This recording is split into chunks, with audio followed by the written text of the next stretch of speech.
Bonjour, bienvenue pour ce nouveau thème, explorer ses émotions.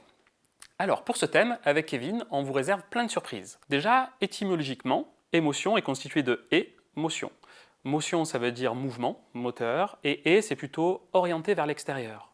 Donc on pourrait traduire le mot émotion comme un mouvement orienté vers l'extérieur. C'est quelque chose de physiologique, donc physiologique, c'est-à-dire c'est physique. D'accord ? C'est un mécanisme naturel qui nous fait agir, qui a pour fonction de nous faire réagir à quelque chose qui s'est passé dans notre environnement. C'est fait en 3 phases, une émotion. Il y a une phase de charge. La phase de charge, c'est la partie du cerveau qui interprète les éléments de l'environnement qui ont été reçus. Quelque chose de visuel, quelque chose d'auditif ou quelque chose de ressenti. Par exemple, imaginons que je traverse une route. D'accord ?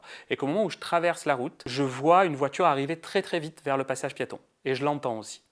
Ce qui va se passer dans mon cerveau, c'est qu'il y a une partie de moi qui va interpréter ces deux informations, c'est-à-dire visuellement la voiture qui se rapproche très très vite et le bruit de la voiture.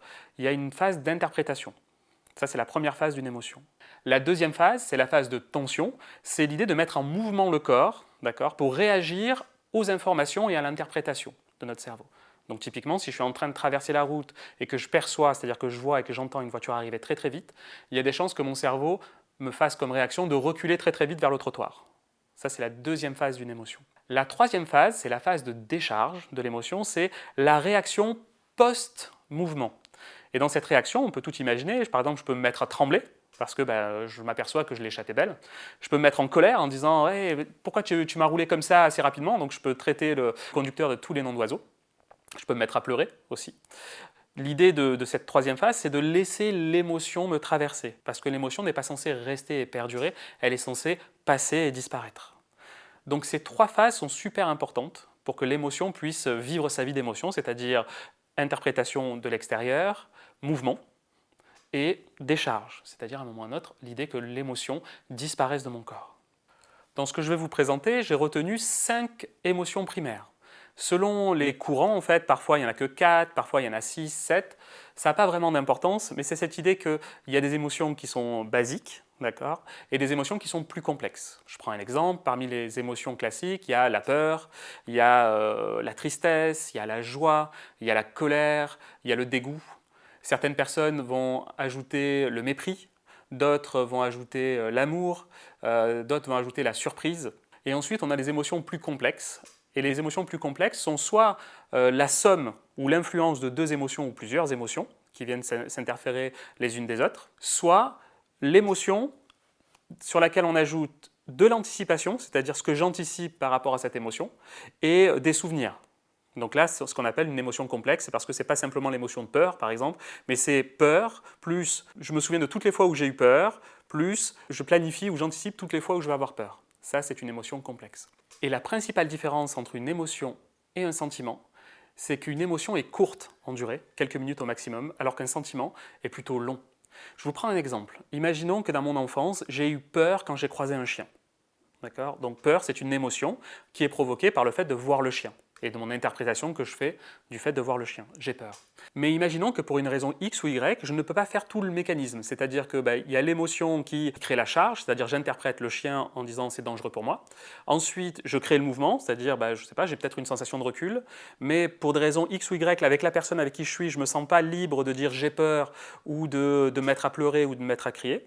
L'émotion, il y a des chances qu'elle reste coincée. Ça ne devient plus une émotion, mais un sentiment d'insécurité. Et ce sentiment d'insécurité va venir quelque part être de plus en plus présent dans ma vie, alors que le chien n'existe plus. C'est ça, un sentiment. Un sentiment, ça n'a pas besoin d'avoir le stimulus présent au moment où on le ressent. Là, je vais me sentir dans un sentiment d'insécurité. À la base, ça viendra du fait qu'un jour ou plusieurs jours, il y avait un chien qui me faisait peur, mais je ne me sentais pas la liberté de dire ou de réagir à la peur, et ça a créé un sentiment d'insécurité chez moi. D'ailleurs, vous pourriez repenser à un sentiment qui vous dérange de manière naturelle, auquel vous voudriez échapper de temps en temps. Et ça serait intéressant de se demander si, de ce sentiment-là, vous avez les émotions associées. Car souvent, pour faire évoluer ou pour influencer un sentiment, on va avoir besoin de retrouver les émotions qui s'y raccrochent. On va avoir besoin de retrouver la colère, la peur, la joie, la tristesse, la surprise peut-être, qui sont associées à ce sentiment pour pouvoir s'en libérer. Parce que souvent, ce qui va manquer, c'est la 3e étape d'une émotion, c'est la décharge. Souvent, ce qui a créé un sentiment, c'est une émotion qui n'a pas été déchargée. Et pour pouvoir se libérer du sentiment qui nous dérange, on va avoir besoin de retrouver l'émotion ou les émotions qui l'ont constituée pour pouvoir se décharger de l'émotion. Par exemple, se décharger d'une colère va nous libérer d'un sentiment, je ne sais pas moi, d'agression.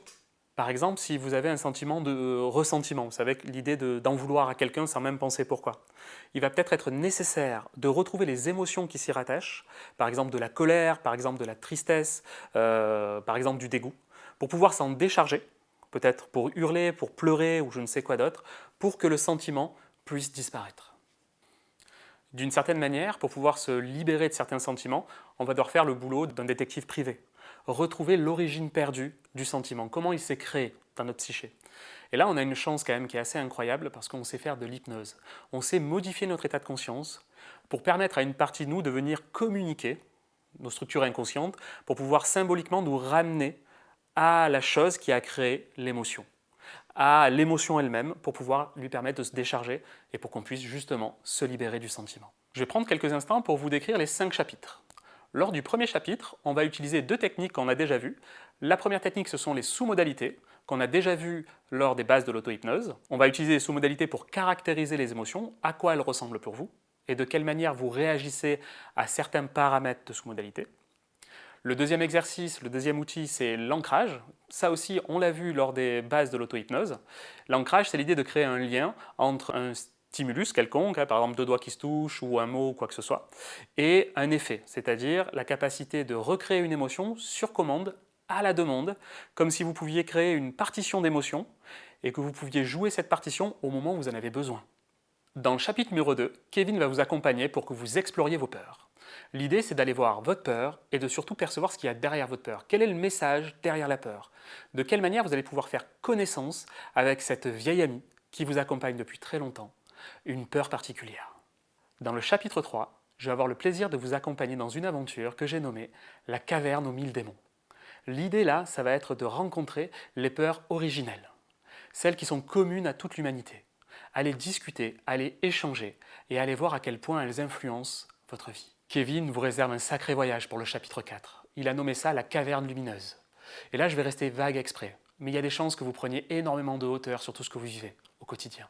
Dans le chapitre 5, je vais vous proposer 2 outils très simples d'accès, très faciles à utiliser. Un qui s'appelle la désactivation d'encre et le deuxième qui s'appelle le swish. Ces 2 outils vont être mis au service de l'idée de se séparer de certaines émotions, de manière visuelle et de manière ressentie. Ce sont des outils très pratiques, utilisables tous les jours, presque de manière quotidienne, et ce sont même des outils que vous pourrez utiliser sur vos proches ou vos amis si vous voulez. Il ne me reste plus qu'à vous donner rendez-vous pour le premier chapitre.